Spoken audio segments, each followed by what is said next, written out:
Welcome all the 10th class students. So మీకు కొంచెం ఈ యొక్క ఆన్లైన్ క్లాస్ చెప్పడం అనేది కొంచెం లేట్ అయింది. సో వేరే వీడియోస్ చేసే క్రమంలో కొంచెం లేట్ కావడం జరిగింది. సో జస్ట్ ఇంకా మనకి ఈ యూనిట్లో వచ్చేసి ఆల్రెడీ సెక్షువల్ రీప్రొడక్షన్ చూసాము, and then sexual reproduction in animals చూడడం జరిగింది. ఇంకా ఈ యూనిట్లో వచ్చేసి మనకి ఏంటంటే సెక్షువల్ రీప్రొడక్షన్ ఇన్ ప్లాంట్స్ అనేది చూడాలి మనము. And after that cell cycle ఏదైతే ఉంటుందో అది చూద్దాము, అండ్ సెల్ డివిజన్ చూద్దాము. అండ్ దేర్ ఆఫ్టర్ ఇంకొక యూనిట్ మిగిలిపోతుంది, 8th unit, that is heredity. 9th and 10th units అనేవి ఎక్స్క్లూడ్ చేయడం జరిగింది కాబట్టి పెద్ద ఫోకస్ చేయాల్సిన పని లేదు. And moreover they are very general, you can read, right? So చూద్దాము. ఈరోజు టాపిక్ వచ్చేసి sexual reproduction in plants. Sexual reproduction in plants. So very easy and very interesting. So sexual reproduction అనేది మనందరికీ తెలిసిందే. Compulsory there should be male gamete and there should be a female gamete. Fusion of these gametes leads to the formation of the zygote. So ప్లాంట్స్లో కూడా ఇదే మాదిరిగా అవుతూ ఉంటుంది. ఇదో మాదిరిగా ఎలా అవుతుందో చూద్దాము. సో మనకు ఫస్ట్ ప్లాంట్స్లో సెక్షువల్ రీప్రొడక్షన్ చూసే కంటే ముందు ప్లాంట్స్లో మనకి వెజిటేటివ్ పార్ట్స్ ఏంటి, సెక్షువల్ పార్ట్స్ ఏంటి అనేవి తెలియాలి, రైట్? సో ఆల్రెడీ మనం చూసాము ప్లాంట్లో వెజిటేటివ్ పార్ట్స్ వచ్చి శాఖీయ భాగాలు అంటాం తెలుగులో. సో అవేంటో మనకు తెలిసిందే, root, stem and leaves. These are known as the vegetative parts. So ఈ వెజిటేటివ్ పార్ట్స్ నుండి కొత్త మొక్క వచ్చిందనుకోండి, దాన్ని ఏమంటామంటే సెక్షువల్ రీప్రొడక్షన్ ఆర్ వెజిటేటివ్ ప్రాపగేషన్గా చెప్పుకుంటాం, right? So a part of these parts and rest of the part, that is flower. So ఇవి మూడు కాకుండా ఇంకొక పార్ట్ ఉంటుంది, దాన్ని ఏమంటాం మనం ఫ్లవర్గా చెప్పుకుంటాం. సో ఫ్లవర్ నుండి కొత్త మొక్క వచ్చిందనుకోండి, దాన్ని ఏమంటాం సెక్షువల్ రీప్రొడక్షన్గా చెప్పుకుంటాం, రైట్? సో ఫ్లవర్ నుండి కొత్త మొక్క ఎలా వస్తుంది అంటే, ఫ్లవర్ నుండి ఏమవుతుంది, ఫస్ట్ ఫ్రూట్ అనేది ఫామ్ అవుతుంది, రైట్? ఫ్రూట్లో ఏముంటాయి, సీడ్స్ ఉంటాయి. సీడ్ నుండి ఏమొస్తుంది, కొత్త మొక్క అనేది వస్తూ ఉంటుంది. సో ఇలాంటి రీప్రొడక్షన్ ఏదైతే ఉందో ఫ్లవర్ నుండి జరిగేటువంటిది, then this is known as a sexual reproduction, right? So first and foremost we should see the structure of the flower. Structure of the flower chuddamo. Structure of a flower. So we are very familiar with this structure of flower, already we have seen in the previous classes. Okay, so structure of the flower చూసినట్లయితే మనందరికీ తెలిసిందే. First flower చూసినట్లయితే, so మనకి ఏ ఫ్లవర్కైనా చూసినట్లయితే stock అనేది ఉంటుంది. అంటే ఆ ఫ్లవర్ని పట్టుకోవడానికి ఒక చిన్న కాడ ఉంటుంది, that is known as the stalk of the flower. Okay, if you see this apical region of this stalk, so దీని యొక్క కొన భాగం చూసినట్లయితే ఏంటంటే మనకి ఇలా ఉబ్బి ఉంటుంది కొంచెం. సో బంతిపూలు అయితే చాలా క్లియర్గా తెలుస్తూ ఉంటుంది. బంతిపూ మ్యారీగోల్డ్ ఉంటుంది కదా, సో దాంట్లో పెటల్స్ అన్ని తీసేయండి, మంచిగా ఉబ్బి ఉంటుంది. సో దీన్ని ఏమంటామంటే రిసెప్టకిల్ అంటాం. రిసెప్టకిల్. సో రిసెప్టికల్ పైనే మనకి ఫ్లోరల్ పార్ట్స్ అన్నీ కూడా అటాచ్ అయి ఉంటాయి. రిసెప్టికల్ పైనే మనకి ఫ్లోరల్ పార్ట్స్ అన్నీ కూడా అటాచ్ అయ్యి ఉంటాయి. మరి ఫ్లోరల్ పార్ట్స్ ఏమున్నాయని చూద్దాం ఒకసారి. ఫ్లోరల్ పార్ట్స్ చూసినట్లయితే ఫస్ట్ మనందరికీ తెలిసిందే, బయటి వైపు ఉండేయండి, these are known as a sepals.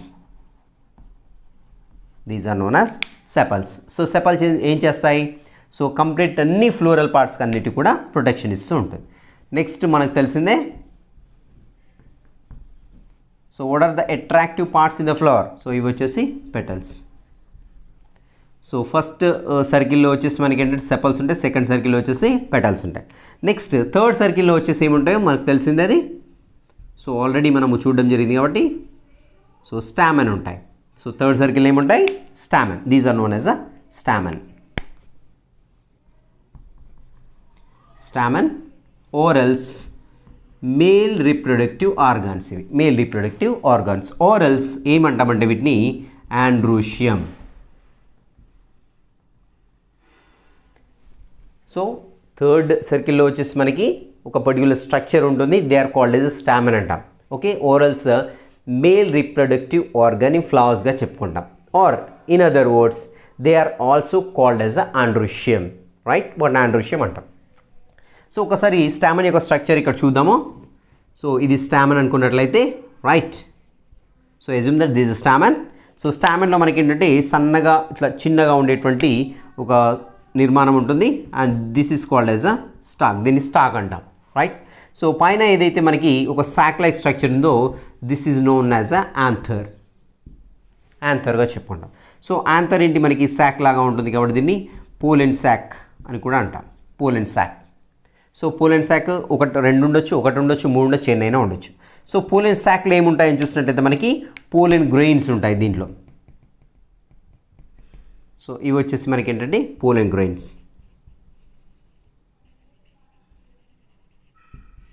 వీటిని pollen grains. This is the structure of the stamen. So స్టామెన్లో వెరీ సింపుల్, మనకు స్టాక్ ఉంటుంది, యాంథర్ ఉంటుంది, యాంథర్లో వచ్చేసి మనకి పోలెన్ సాక్స్ ఉంటాయి, ఈ పోలెన్ సాక్స్లో వచ్చేసి మనకి పోలెన్ గ్రెయిన్స్ ఉంటాయి. సో పోలెన్ గ్రెయిన్స్ని మనం ఏమంటామంటే మేల్ గ్యామిటోఫైట్ అని కూడా చెప్పుకుంటాం. సో మేల్ గ్యామిటోఫైట్ అని కూడా చెప్పుకుంటాం. So this is the structure of the stamen. So ఇంకా ఏముంటుంది దీంట్లో చూసినట్లయితే, ఫ్లవర్లో చూసినట్లయితే మనకి ఇంకొకటి మధ్యలో వచ్చేసి మనకి ఫీమేల్ పార్ట్ ఉంటుంది, ఫీమేల్ సెక్షువల్ పార్ట్ ఉంటుంది. సో మనందరికీ తెలిసిందే ఏమంటుందండి,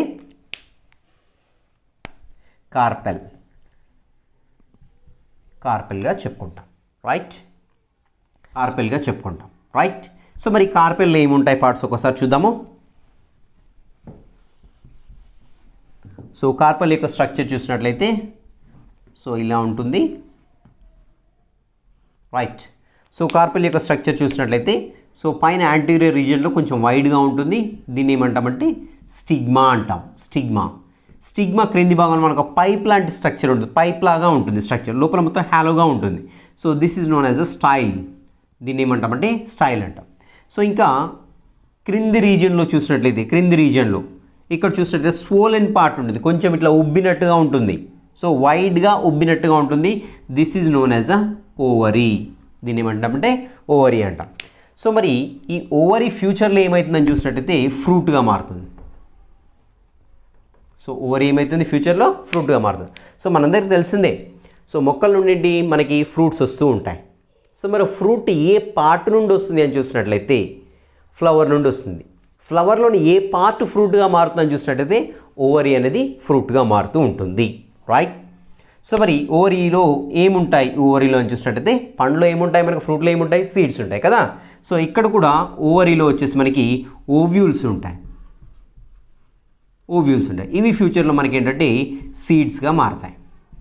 సో ఎప్పుడైతే ఇది పండుగ మారిపోతుందో లోపల నుండి ఓవ్యూల్స్ ఏవైతున్నాయో అవన్నీ కూడా సీడ్స్గా మారుతాయి. సో మరి ఎన్ని సీడ్స్ ఉంటాయంటే కొన్నిట్లో ఒకటి ఉండొచ్చు, కొన్నిట్లో రెండు ఉండొచ్చు, కొన్నిట్లో మూడు ఉండొచ్చు, కొన్నిట్లో నాలుగు ఉండొచ్చు, కొన్నిట్లో plenty of seeds are present. So మనం ఇప్పుడు కస్టర్డ్ యాపిల్ తీసుకున్నాం అనుకోండి, ఎన్ని సీడ్స్ ఉంటాయి, చాలా ఉంటాయి రైట్. అంటే కస్టర్డ్ యాపిల్ యొక్క ఫ్లవర్ యొక్క ఓవరీలో చూసినట్లయితే ఓవ్యూల్స్ అనేవి ఎక్కువగా ఉంటాయి రైట్. సో మ్యాంగో తీసుకున్నాం అనుకోండి, only you can find a seed, a single seed. So దాంట్లో ఎన్నట్టు ఓవ్యూల్స్, ఒకటే ఓవ్యూల్ నట్టు రైట్. సో అలా ఏంటంటే it depending on the species the number of ovules are different from each other right. So this is the structure of the what is this, what is this gynoecium. So దీన్ని carpel ఏమంటామంటే gynoecium. So దీన్ని gynoecium అని కూడా చెప్పుకుంటాం. Is it clear? So flower యొక్క structure చూసినట్టయితే first వచ్చేసి మనకి సెపల్స్ ఉంటాయి and then these are the petals. So ఇవి వచ్చేసి స్టామన్. సో మధ్యలో చూసినట్లయితే మనకు వచ్చేసి ఫీమేల్ పార్ట్ ఉంటుంది, that is called as the carpel. So ఈ కార్పెల్లో చూసినట్లయితే కింద ఉండే పార్ట్ ఏదైతే ఉందో స్వోలెన్ పార్ట్, దాన్ని ఓవరీ అంటాము. ఫ్యూచర్లో ఫ్రూట్గా మారుతుంది. ఓవరీలో ఓవ్యూల్స్ ఉంటాయి, ఓవ్యూల్స్ అనే ఫ్యూచర్లో సీడ్స్గా మారిపోతాయి. అండ్ ఓవరీ పైన మనకు పైప్ లాంటి స్ట్రక్చర్ ఉంటుంది, hollow structure, then that is called as a style అంటాము. అండ్ దెన్ యాంటీరియర్ రీజియన్లో చూసినట్లయితే వైడర్గా ఉంటుంది and it secretes the sticky substance which is sweet in nature, so which attracts the insects and aphids. So and ants అన్నిటిని కూడా attract చేస్తూ ఉంటుంది అనమాట. So this part is known as a stigma అంటాం. Is it clear? సో అన్ని flowers ఒకే రకంగా ఉంటాయంటే ఫ్లవర్స్ అనేవి మనకి రెండు రకాలుగా ఉంటాయి. So one is a bisexual flower, bisexual and unisexual flower. Bisexual ఉంటుంది, యూనిసెక్షువల్ ఫ్లవర్ ఉంటుంది. సో యూనిసెక్షువల్ ఫ్లవర్ అంటే ఏంటంటే ఉంటే స్టామన్ ఆర్ కార్పెల్ అన్న ఉంటుంది. యూని అంటే ఒకటే, గుర్తుపెట్టుకోండి, యూని అంటే ఒకటే, సెక్స్ అంటే మేల్ ఆర్ ఫీమేల్, అంటే మేల్ పార్ట్ అయినా ఉంటుంది ఆర్ ఎల్స్ ఫీమేల్ పార్ట్ అయినా ఉంటుంది. ఆ ఫ్లవర్ని ఏమంటామంటే యూనిసెక్షువల్ ఫ్లవర్గా చెప్పుకుంటాం. సో పపాయ చూడండి, పపాయ అవి అయితే ప్లాంట్స్ ఉన్నాయో అన్నిటికీ కాయలు కాయవు. ఎందుకంటే దాంట్లో మేల్ ప్లాంట్స్ ఉంటాయి, ఫీమేల్ ప్లాంట్స్ ఉంటాయి. మేల్ ప్లాంట్స్ అంటే దాని మీనింగ్ ఏంటంటే ఆ ప్లాంట్ యొక్క ఫ్లవర్లో ఓన్లీ మేల్ పార్ట్ మాత్రమే ఉంటుంది, అంటే ఓన్లీ స్టామెన్ మాత్రం ఉంటుంది. No carpel is present in the male papaya plant. Okay, మరి ఫీమేల్ ప్లాంట్లో ఏముంటుంది? కార్పెల్ ఉంటుంది, కార్పెల్ ఉంటుంది, రైట్. సో ఒక ఫ్లవర్లో కార్పెల్ కానివ్వండి ఆర్ ఎల్స్ స్టామెన్ ఏదైనా ఒకటి మాత్రమే ఉంటే వాటిని ఏమంటామంటే యూనిసెక్షువల్ ఫ్లవర్ అంటాం. సో ఇంకా బై అంటే మనకు తెలిసిందే కదా, బై అంటే టూ సెక్షువల్ పార్ట్స్, అంటే మేల్ పార్ట్ ఉంటుంది, అదేవిధంగా ఫీమేల్ పార్ట్ ఉంటుంది. సో వీటిని ఏమంటామంటే బైసెక్షువల్ ఫ్లవర్గా చెప్పుకుంటాం. సో ఆల్రెడీ 7th 8th ఎక్కడ చదివి ఉంటాము. So datura is the best example for the bisexual flower. So ఈ దతురా ఏంటంటే దాంట్లో ఆ ఫ్లవర్ చూసినట్లయితే మనకి ఏంటంటే స్టామెన్ ఉంటుంది, అదేవిధంగా కార్పెల్ కూడా ఉంటుంది, అంటే ఆండ్రోషియం ఉంటుంది, అదేవిధంగా గైనోషియం కూడా ఉంటుంది. So this is the unisexual flower and bisexual flowers. Ovary. So structure of ovary చూద్దాం ఒకసారి. Structure of ovary. So already చెప్పాను, స్ట్రక్చర్ ఆఫ్ ఓవరీ అంటే మనకి ఏంటంటే ఇక్కడ సోలిన్ పార్ట్ ఏదైతే ఉందో దీన్ని ఓవరీగా చెప్పుకుంటే పైన మనకేంటి స్టైల్ వస్తుంది అండ్ స్టిగ్మా వస్తుంది. So right, so this is the ovary. So ఓవరీలో ఏముంటాయని చెప్పాను? ఓవ్యూల్స్ ఉంటాయని చెప్పాను. సో ఓవ్యూల్ ఎలా ఉంటుందంటే ఒక stalk with the help of a stalk. So this is the stalk, right. So ఇంకా కొంచెం పెద్దగా డ్రా చేస్తాను, కొంచెం పెద్దగా డ్రా చేస్తే ఈజీగా ఉంటుంది, ఈజీగా అర్థమవుతుంది. So this is the ovary. So ovary ఎక్కడ ఉంటుందో తెలుసు కదా, ఎక్కడ ఉంటుంది? ఫ్లవర్లో మధ్యలో ఉంటుంది. This is the ovary. So ఇక్కడ వచ్చేసి మనకి ఇది స్టైల్, పైకి స్టైల్ అని చెప్పాను. సో ఇంకా పైన వచ్చేసి ఏంటి? స్టిగ్మా ఉంటుంది, వదిలిపెట్టేద్దాం, right. So this is the ovary. So ఓవరీలో ఏంటంటే మనకి ఒక stalk with the help of stalk ఏంటంటే మనకు ఓవ్యూల్ అనేది అంటిపెట్టుకుంటుంది. So this is the ovule. So ఒక గింజ ఉందనుకోండి ఫ్రూట్లో, ఓవ్యూల్ ఒక్కటే ఉంటుంది. సో అలా కాకుండా టమాటా కట్ చేసి చూడండి, ఎన్ని ఉంటాయి? ఓవ్యూల్స్ చాలా ఉంటాయి. టమాటాలో సీడ్స్ చాలా ఉంటాయి కదా. సో ఇక్కడ కూడా ఇంకొక ఓవ్యూల్ గీస్తున్నాను నేను ఇక్కడ, రైట్. సో ఓవ్యూల్ స్టాక్ తోటి ఏంటంటే మనకి ఓవరీలో బెడ్ లాగా ఒక టిష్యూ ఉంటుంది, ఆ టిష్యూ పైన అంటిపెట్టుకుంటుంది. సే ఫర్ ఎగ్జాంపుల్ ఇక్కడ ఒకటి ఉందనుకుందాం. సో ఇలా నెంబర్ ఆఫ్ ఓవ్యూల్స్ అనేది depending on species ovules number varies, right. So చూద్దాము, నేను ఒకటే ఓవరీని పెద్దగా గీస్తాను ఇప్పుడు ఇక్కడ, ఒక ఓవ్యూల్ని పెద్దగా గీస్తాను. చూద్దాము ఓవ్యూల్ యొక్క స్ట్రక్చర్ ఏ విధంగా ఉంటుందో చూద్దాం.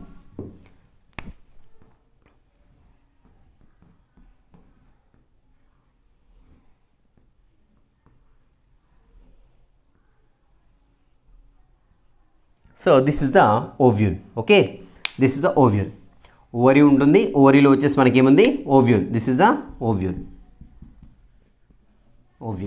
సో మళ్ళీ ఓవ్యూల్లో ఏముంటుందని చూసినట్టయితే మనకి ఎంబ్రియోసాక్ ఉంటుంది దీంట్లో. సో దీంట్లో వచ్చేసి ఏమంటాయి మనకి ఇంకొక సాక్ లైక్ స్ట్రక్చర్ ఉంటుంది. This is called as the embryo sac. Are else ఏమంటామంటే ఎంబ్రియోసాక్ని ఇంకా మనకు ఫీమేల్ గ్యామెటోఫైట్ అని కూడా అంటాం. ఫీమేల్ గ్యామెటోఫైట్ అంట. సో ఫస్ట్ ఫ్లవర్ ఉంటుంది, ఫ్లవర్లో వచ్చేసి కార్పెల్ ఉంటుంది, కార్పెల్లో వచ్చేసి ఓవరీ ఉంటుంది, ఓవరీలో వచ్చేసి ఓవ్యూల్ ఉంటుంది, ఓవ్యూలో వచ్చేసి ఎంబ్రియోసాక్ ఆర్ ఫీమేల్ గ్యామెటోఫైట్ ఉంది. సో ఫీమేల్ గ్యామెటోఫైట్లో చూసినట్లయితే మనకి మొత్తం టోటల్గా 8 న్యూక్లియై ఉంటాయి. 8 న్యూక్లియై, రైట్.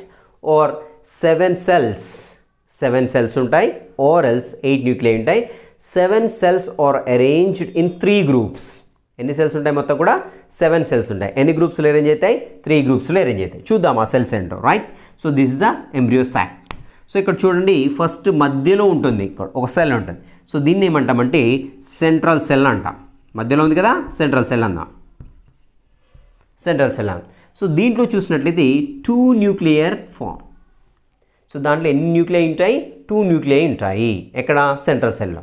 సో కాబట్టి హ్యాప్లాయిడ్ స్టేట్లో ఉంటుందా, డిప్లాయిడ్ స్టేట్లో ఉంటుందా? డిప్లాయిడ్ స్టేట్లో ఉంటుంది. న్యూక్లియస్ ఒకటి రెండు ఉన్నాయి దీనిలో, ఎక్కడ? సెంట్రల్ సెల్లో. సో కాబట్టి అది ఏంటంటే డిప్లాయిడ్ స్టేట్లో ఉంటుంది, అంటే 2 sets of chromosomes are present in this central cell. Okay, and if you see the anterior region of the embryo sac, so పైన వచ్చేసి మనకి 3 cells ఉంటాయి. They are arranged in a group. So these are known as the antipodals.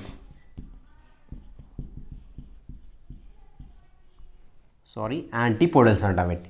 So anterior రీజియన్లో ఉండేటువంటి 3 cells ఏమంటామంటే antipodals అంటాం. So ఫ్యూచర్లో ఇది పెరుగుతుంటే, మొక్క పెరిగేటప్పుడు అంటే మనకి ఇవి సపోర్టివ్ సెల్స్గా పనిచేస్తూ ఉంటాయి అన్నమాట. నెక్స్ట్ ఇక్కడ వచ్చేసి చూడండి. సో ఇంకా ఇక్కడ పోస్టీరియర్ రీజియన్లో కింద డౌన్వర్డ్లో చూసినట్టయితే మనకి మధ్యలో ఉండేది egg. So this is known as a egg cell, egg అంటాం దీన్ని. Okay, right. సో ఎగ్కి ఏంటంటే మనకి లాటరల్ రీజియన్లో ఇటువైపు ఒకటి, ఓకే, ఇటువైపు ఒకటి. సో 2 cells ఉంటాయి. These cells are known as the synergid cells.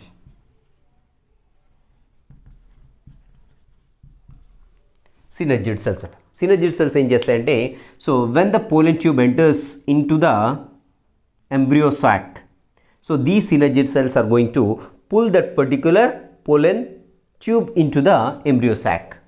So that is the main function of the synergid cells. So ఇక్కడ చూడండి మనకి ఒక చిన్న గ్యాప్ ఉన్నది ఇక్కడ. So this gap is known as the మైక్రోఫైల్.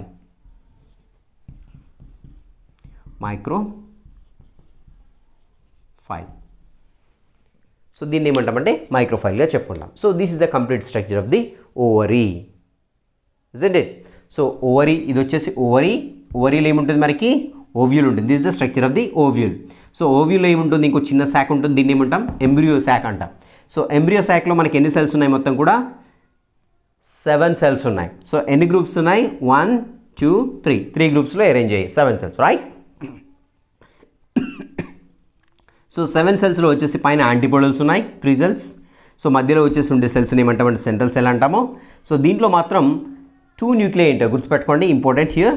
And ఇంకా కింద వచ్చే ఇంకో కింద ఉన్నటువంటి గ్రూప్లో ఏంటంటే 3 cells ఉంటాయి. మధ్యలో ఉండి వచ్చేసి ఎగ్ అంటాం దాన్ని, ఓరల్స్ ఫీమేల్ రిప్రొడక్టివ్ సెల్ అది. Okay, right. సో పక్కన ఉండేటువంటి సెల్స్ ఏవైతే ఉన్నాయో వాటి ఏమంటామంటే సినర్జిడ్ సెల్స్ అంటాం. This is the structure of the, what is this? Ovary. Process of reproduction. So ఎలా అవుతుంది రీప్రొడక్షన్ చూసినట్లయితే, సో మనందరికీ తెలిసిందే. సో రీప్రొడక్షన్ కావాలంటే కంపల్సరీ కూడా సో మేల్ న్యూక్లియస్ అనేది కంపల్సరీ ఫీమేల్ న్యూక్లియస్ తోటి ఫ్యూజ్ కావాలి. అప్పుడు మాత్రం మనకేంటి జైగోట్ అనేది ఫామ్ అవుతూ ఉంటుంది. Okay, so in any organism definitely male nucleus has to fuse with the female nucleus in order to form the zygote. So ఇక్కడ కూడా ప్రాసెస్ చూసినట్లయితే సేమ్. సో మనకు పోలెన్ గ్రెయిన్లో ఏదైతే మేల్ న్యూక్లియస్ ఉంటుందో అది వచ్చేసి ఎంబ్రియోసాక్లో ఉండేటువంటి ఫీమేల్ న్యూక్లియస్, ఎగ్ అని చెప్పాను కదా, దాంట్లో ఫీమేల్ న్యూక్లియస్, దాంతో ఫ్యూజ్ కావాలి. ఓకే, మరి ఎలా కావాలంటే ఫస్ట్ పాలినేషన్ అవుతూ ఉంటుంది. పాలినేషన్ అంటే తెలుసుగా, reaching of pollen grain to the stigma is known as the pollination. It could be self or it could be cross. So self అంటే ఏంటంటే ఒక ఫ్లవర్లో ఉండేటువంటి పోలెన్ గ్రెయిన్స్ ఏవైతే ఉన్నాయో అదే ఫ్లవర్లో ఉండేటువంటి స్టిగ్మాని చేరతాయి, రైట్? ఇక్కడ చూద్దాం, ఇప్పుడు రఫ్గా ఇస్తాను డయాగ్రామ్ ఒకటి. So this is the, what is this? So ఇక్కడ నుంచి మనకు పోలింగ్ గ్రెయిన్స్ వస్తాయి. ఈ పోలింగ్ గ్రెయిన్స్ వచ్చి సేమ్ ఫ్లవర్ యొక్క స్టిగ్మాని చేరుతాయి. సో ఇలా చేరితే ఏమంటామంటే దీన్ని సెల్ఫ్ పాలినేషన్గా చెప్పుకుంటాం. ఓకే, అలా కాకుండా ఈ పోలింగ్ గ్రెయిన్స్ వచ్చేసి ఈ ఫ్లవర్ యొక్క స్టిగ్మాని చేరాయి అనుకోండి. Say for example this is the different flower. So ఇక్కడ నుంచి పోలింగ్ గ్రెయిన్స్ వచ్చేసి ఈ యొక్క స్టిగ్మాని చేరాయి. So pollen grains of one flower, if they reach the other flower stigma then that is called as a cross pollination. So pollination అంటే ఏంటంటే ఇక్కడ నుంచి పోలింగ్ గ్రెయిన్స్ వచ్చేసి స్టిగ్మాకి చేరాలి, right? So that is a pollination. If it occurs in a flower, in the same flower, then that is known as self pollination. If the pollen grains from the stamen, if they reach the stigma of the other flower, then that is known as a cross pollination, right? So these are the two kinds of pollination generally takes place in the plants. So చూద్దాం ఇక్కడ. So ఎలా అవుతుంది ఈ process అని చూసినట్లయితే,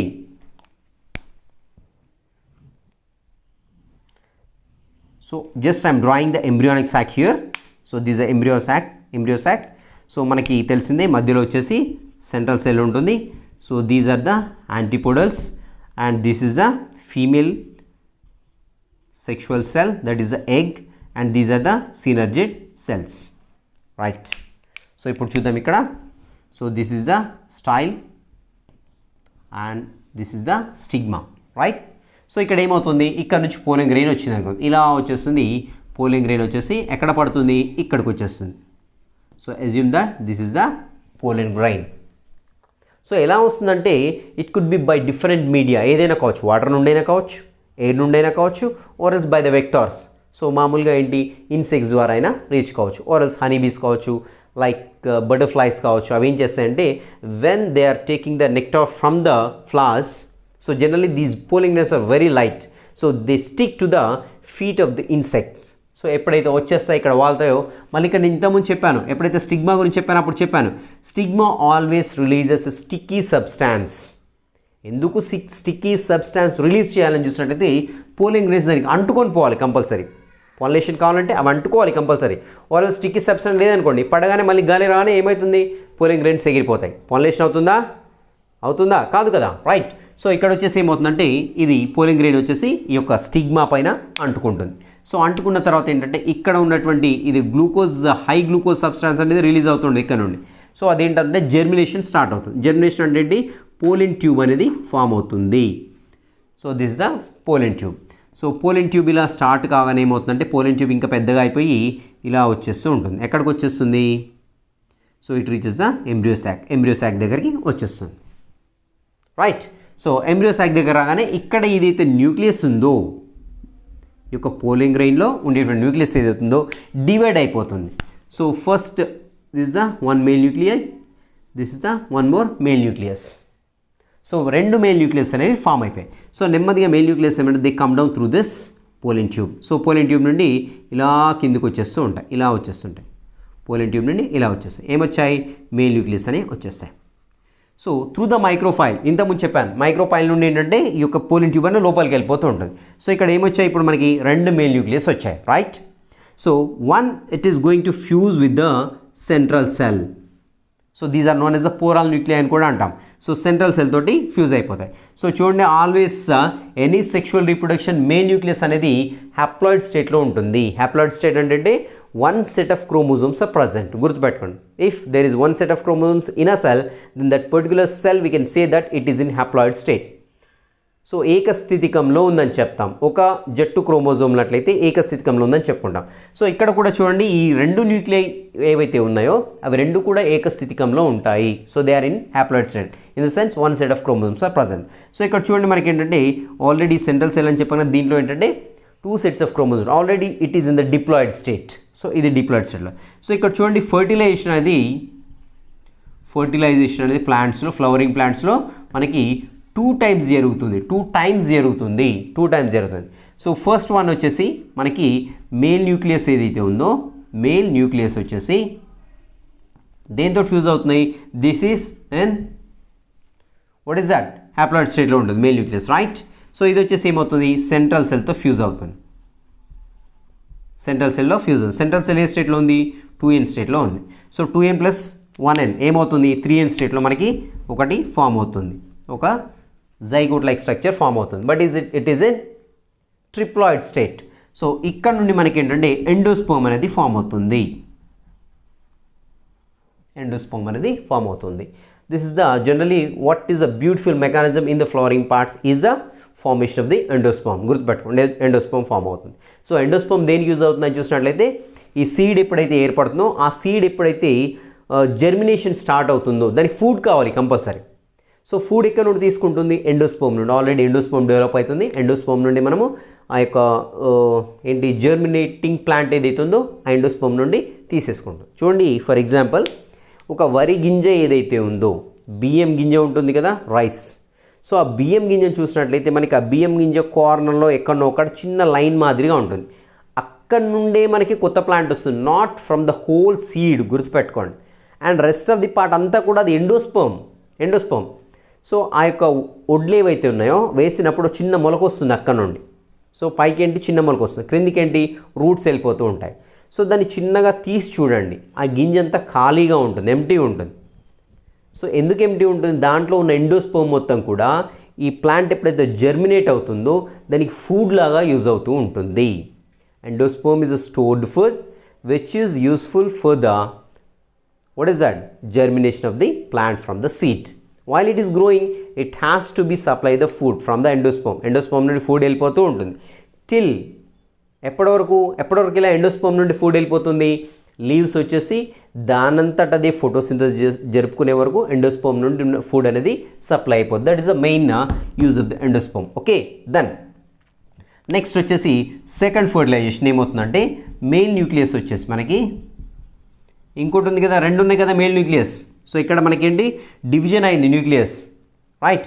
so main nucleus వచ్చేసి ఏంటంటే మనకి ఎగ్ తోటి ఫర్టిలైజ్ అవుతుంది. ఎగ్ ఇక్కడ ఉంది కదా మధ్యలో, సో ఎగ్ తోటి ఫర్టిలైజ్ అవుతుంది, ఫలితంగా మనకి ఏంటంటే జైగోట్ అనేది ఫామ్ అవుతుంది. So where the seedling comes from, so zygote నుండి మనకి ఏంటంటే మూలక అనేది వచ్చేస్తూ ఉంటుంది అనమాట, right. So this the formation of the zygote. So ఇంకా మనకి ఇది మొత్తం కూడా కంప్లీట్గా ఈ యొక్క పాలినేషన్ ఫర్టిలైజేషన్ అయిపోయిన తర్వాత ఇది మొత్తం కూడా ఓవరీ ఏదైతుందో ఫ్రూట్గా మారిపోతుంటుంది. సో ఈ యొక్క దీంట్లో ఓవ్యూల్లో ఉండేటువంటి పార్ట్ మొత్తం కూడా మనకి ఏంటంటే సీడ్గా మారిపోతుంది. సీడ్లోని ఇక్కడ జైగోట్ ఫామ్ అయింది, ఇక్కడ నుండి మనకు మూలకు వచ్చేస్తూ ఉంటుంది. ఇదంతా కూడా ఇంకా స్టోర్డ్ ఫుడ్ అవుతూ ఉంటుంది అన్నమాట, right. So this is the how the sexual reproduction అక్కర్ in plants. Is it clear? So ఏమైనా డౌట్స్ ఉంటే కామెంట్స్ రూపంలో అడగండి, డెఫినెట్గా నేను క్లారిఫై చేస్తాను వాటిని, రైట్. సో నెక్స్ట్ సెషన్లో మనము సెల్ డివిజన్ ఏ విధంగా జరుగుతుందో చూద్దాం. ఓకే.